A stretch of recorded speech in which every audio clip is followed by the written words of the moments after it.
Hello everyone, this is Rex Appleby, and throughout the course of this video, I will describe an alternate history scenario. So in this alternate history scenario, I will attempt to recreate the American Revolution to create a world in which slavery in the scale of history did not occur, the northern half of the Americas, more economically, more in the United States than in the northern half of the Americas, but that was where it mostly occurred. So yeah, in the northern half of the Americas. A more economically egalitarian system developed in the United States. Resources are more evenly distributed between continents. A relative equality of the sexes was brought about faster. So this is a rudimentary attempt to build a world by which, by means of economics and culture, logically follows on from the point of divergence I will describe. So as we all know, people and events can change things drastically from the way things may normally unfold. We've seen this with John Wilkes Booth, Gavrilo Princip, the Titanic, the recent coronavirus pandemic. You know, these people and events just throw things all out of whack. Some of them is for the better, some of them is for the worse, but they just change things drastically from the way things you may think would have gone. So the point of divergence in this scenario is that in 1760, Thomas Paine, soldier, hero, speechwriter, and revolutionary, none of those yet, unfortunately, was taken on by a widely read British newspaper. So to discuss the importance of this shift, I will begin by describing Thomas Paine. Thomas Paine is best known for his writings in Common Sense and The American Crisis. So these are speeches which galvanized the American public to support the revolution and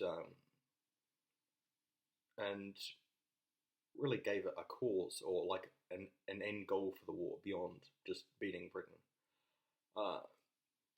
And trying to build a society afterwards which was, fairer and more equal. So throughout his lifetime, he was,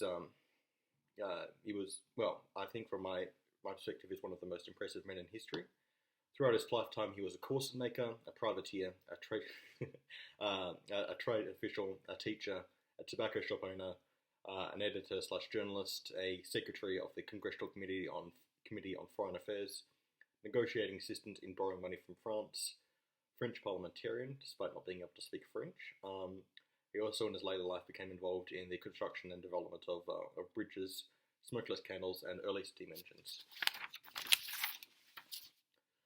Thomas Paine, in many ways, could be considered a proto-Marxist or social democrat who argued in favour of workers' right to production, a progressive income taxation system, a pension system, a universal basic income in compensation for infringements on natural rights, which were created by private land ownership, i.e. without private land ownership, anyone could fish anywhere, hunt anywhere, farm anywhere,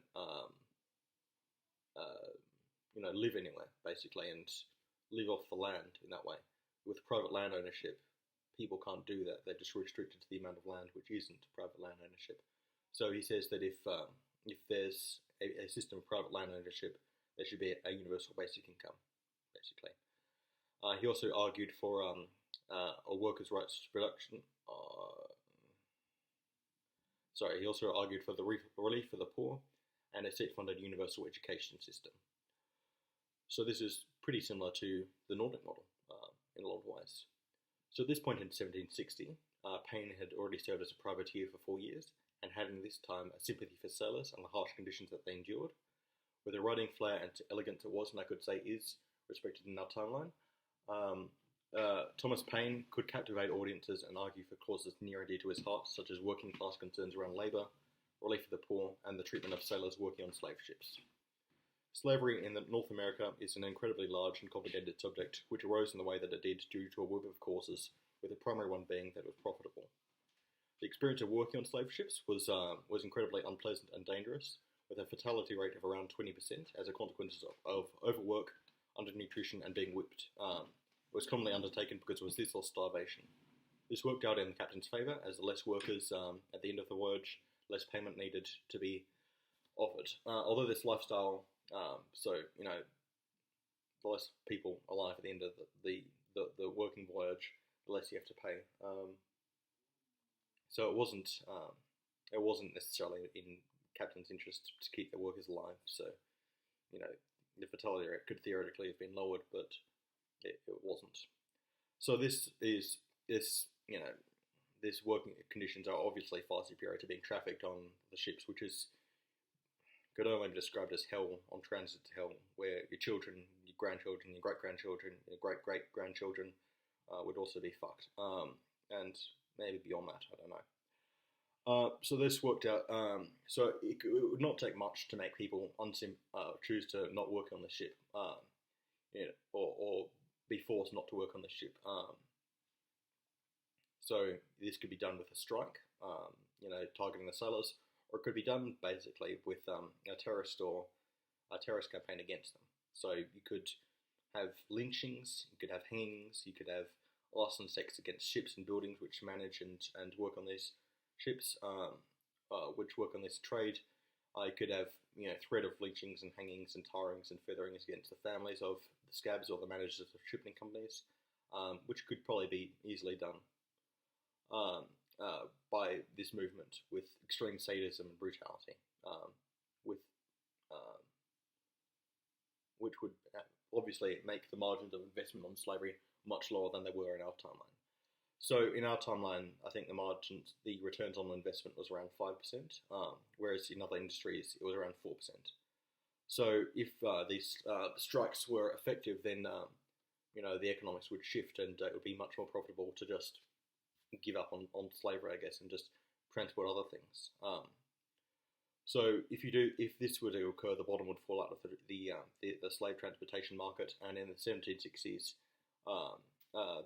before the 1793 invention of the cotton gin, which made slavery much more profitable by making the work of picking cotton much more profitable. So if the bottom fell out of the slave trading market by 1760, then then there may have been an event like occurred in Britain, where there was a phased out exit of slavery, where people were made into indentured servitude for 7 to 10 years and then released to be free. So if this were to occur prior to 1793, like in 1760, then this would occur, I believe. It was just because of the profitability of slavery to the southern landowners that it persisted, 40 years after it was banned in Britain, and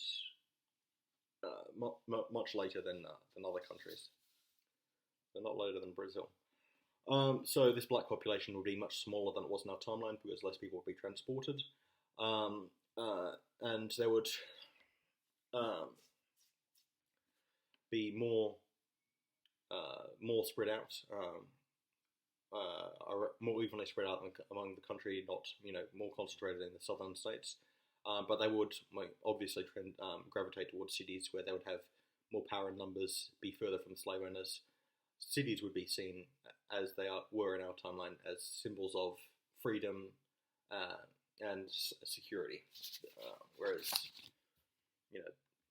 farms were seen as symbols of oppression and horror. Secondary motives for desiring independence in a representative form of government in our timeline, held by the wealthy, were wanting to hold on to slavery longer or indefinitely, relief from taxation on luxury goods such as tea and other industrial products, and more access to and control over Western land, which made up roughly the area of the Louisiana Purchase in our timeline, which the king had set aside for natives and the French because he didn't want to have another war. So if there was a popular demand for basically a progressive income taxation, a land tax, a universal basic income, and other various things, these demands would be less important to the wealthy, I guess, because if you've got a foreign monarch who's basically sets the rules, then none of these popular demands would matter, I guess, unless it did. So yeah, there'd be less upper class support for revolution, I believe, in this timeline. So they'd either that, or they would want revolution, but they would want a less representative form of government, which would favour big landowners rather than all landowners, which occurred in our timeline. because they'd want to disenfranchise people who wanted to take their stuff and money. So I believe an American Revolution for independence would still occur, but it would be a more class-aligned event, driven by the rural and urban poor, based off desires for less taxation and more local control over where the tax money went, a more representative system, more access to land from the French and Indians,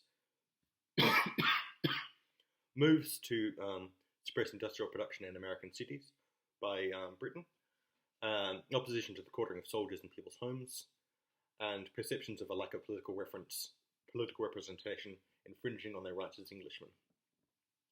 So there would be comparisons made between this revolution and the 16th century revolt by the British anarchist movement, the Diggers. I believe this movement would eventually succeed, as in general guerrilla movements which are supported by the majority of the population do, and Britain, with its surrounding jealous and embittered European neighbours, would either fight until it went broke and was invaded, and got stomped by the French or some other European power, or would do the smart thing and negotiate some kind of peace deal where they would receive compensation in exchange for independence. You either cut a deal or you get, stomped. I don't think they'd be colonised forever in either scenario, but I think Britain, the United States would pretty much get its independence because of this. So during this revolution, many female fighters would arise, as commonly occurs in guerrilla wars, which would be supported by the majority of the population.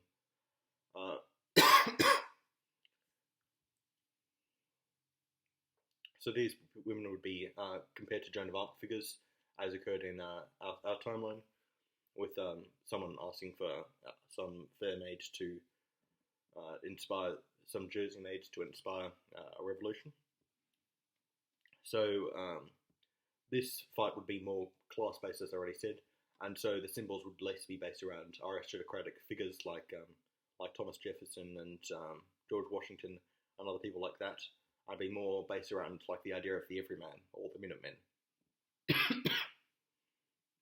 So there'd be more like statues depicting lots of people, less statues depicting a single person, or more statues which are sort of similar in tone to the Tomb of the Unknown Soldier, or statues representing tradespeople or farmers who would fight oppression. So this new republic would still want a Bill of Rights for every person, but would probably, like Italy's constitution, embrace as a founding principle the ideas of solidarity, or the ideals of solidarity, and European-style socialism. So consequences of this chain of events on world history would be hard to predictably unfold over the next few centuries, but I believe two assumptions may be made. First, I predict that Africa in this timeline would be a more populous and richer place, as the wars and depopulation caused by coastal African kingdoms in order to sell captives to Europeans would occur with less financial motivation. This may lead to less bad blood and feuding between different tribes and ethnic groups in future struggles against European colonialisation, and the formation of a united idea of a country, or less tension between different ethno-cultural groups to be easier. A positive consequence of this would be genocide or attempts of genocide would occur less often after colonisation, and post-European colonisation, government positions and public infrastructure would be given by strongmen or elected leaders to members of other ethnic groups in a more equitable way than occurred in our timeline. In our timeline, it's often like a leader takes power and gives all the government money and jobs and builds all the infrastructure around his ethnic group because that's his base, basically. In this timeline, there'd be a broader coalition, so the resources would be spread more equally, and the country would probably be more stable. So these more stable countries would compete for factory jobs with Asia, and sell their resources at a price meant to benefit. Would more often sell their resources at a price meant to benefit the nation, not just the tribe in power. And this would enrich the country much more than in our timeline. Obviously, if you have like a diamond mine or something like that, and you're ruling the country with an iron fist, based off like the support of your friends and your ethnic group, you're not gonna argue as hard for a fairer or more bigger deal in order to get the maximum benefit for the population. With things like uptraining, upskilling, and local populations and things like that. You're more interested in just getting the resources to hold on to power. So in a society which is a bit more democratic or has a bit less racist between different ethnic groups, I think this would not occur, and these countries would become richer. So I think African countries would compete with Asian countries for factory jobs, and they sell their resources at a price meant to benefit the nation as a whole, not just the tribe in power. And these countries would be much richer than they were. This would also mean that Asia wouldn't grow as fast because there'd be more competition, and Europeans would have to spend more money on luxury goods and natural resources, making both continents poorer. Secondly, there would be larger growth in cotton production in India after the invention of the cotton gin, which would not be enslaved but rather sharecropped. This would lead to growth of early railways in India from farm to the coast. This may also lead to an earlier Suez Canal to link India to European markets, particularly Britain. This route may lead to an earlier colonisation of Africa. In terms of race relations in the United States, there are two main paths I could see it going down. So the first is communist racism. It's a thing. So racism is not inherent to any economic ideology. Capitalist and communist countries and cultures can both be pro or anti-racist. In many communist countries, racial groups can be associated with capitalism or seen as anti-communist, with a dominant group feeling that they should be discriminated against, expelled, or massacred. So this can be seen with Khmer Rouge in Cambodia, who targeted racial groups like the Vietnamese, Chinese, and Shan Muslims, thinking that they were capitalist and inferior. And the treatment of Jews in the Soviet Union, who were also seen as capitalist and plotting or whatever. So it's quite possible that despite the many communitarian values of Indian American groups, they would also be seen as a lesser race and be the target of discrimination, deportation, and genocide. Black Americans may also face discrimination, with Asian Americans not being allowed entry into gold rushes or to build infrastructure such as rail lines, as jobs may be more guaranteed for union members and citizens of the country, with a white America policy similar to the white Australia policy, which was enacted in Australia, obviously. On the brighter side, there could be a movement towards the other way, towards a communist anti-racism. So the solidarity exposed by people like Mr. Paine may encourage feelings of solidarity and brotherhood between Europeans and members of other races, with Indian peoples being seen as good neighbours to be left alone militarily, and an early end or preliminary abortion of the development of scientific racism in Western society. So scientific racism can be traced somewhat back to eugenics and the belief in the survival of the fittest as a justification for wealth inequality. Without such a unequal society, there may be less desire to build a justification for this. So also, if there was an earlier liberation, there would probably be the establishment of historically black universities like Howard University, 60 years earlier than in our timeline, and the publishing of more scientific and literary content by black people could lead to quashing of the belief in phrenology, where you measure the size of skulls to determine how bright people are, which they didn't do right, and has no benefit at all, or eugenics. So the social programs Thomas Paine envisaged could also lead to the growth of wealth in non-European hands. In any case, further colonization of America by Europeans, which there would be in the timeline, with a degree dependent on how it shook out, would occur in a roughly similar manner as in our timeline, with farms and villages being set up by families who worked in common and shared the profit between themselves and neighbouring families. It's unclear whether programs such as the Transcontinental Railway would still occur earlier, later, or not at all in this timeline, but universal public education system and an earlier abolition of slavery would, I think, lead to quicker technological and economic progress. So thanks for listening. Please tell me how you think it would have turned out. And if you have comments or criticisms, please leave them in the comments, and I'll, if necessary, um, acknowledge or make a re-edit or a video describing how I screwed up. You know, I'm not perfect. This was a attempt to see how I think I got off track. Okay, please leave comments. Thank you. Bye.